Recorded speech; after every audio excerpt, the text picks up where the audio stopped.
শুধু টাকার অভাবে মানুষ কত কিছু হারায় জানেন?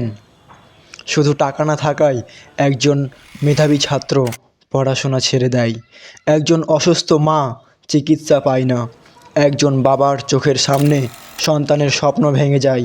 টাকার অভাবে মানুষ সম্মান হারায়, আত্মবিশ্বাস হারায়, অনেক সময় নিজের পরিচয়টাই হারিয়ে ফেলে।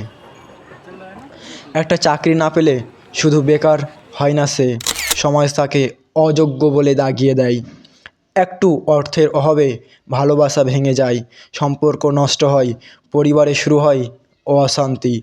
সবচেয়ে কষ্টের কথা জানেন? টাকার অভাবে মানুষ ধীরে ধীরে নিজের স্বপ্ন দেখাটাও বন্ধ করে দেয়।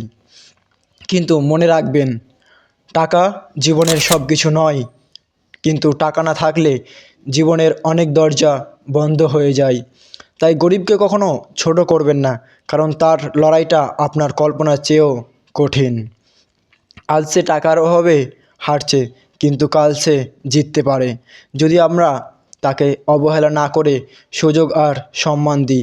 এই কথাগুলো যদি সত্যি মনে হয়, শেয়ার করুন। আপনাদের সঙ্গে ছিলাম আমি, মোহাম্মদ জাকারিয়া। কারণ আপনার একটা শেয়ার কারোর চোখ খুলে দিতে পারে। ধন্যবাদ সকলকে শেষ পর্যন্ত শোনার জন্য।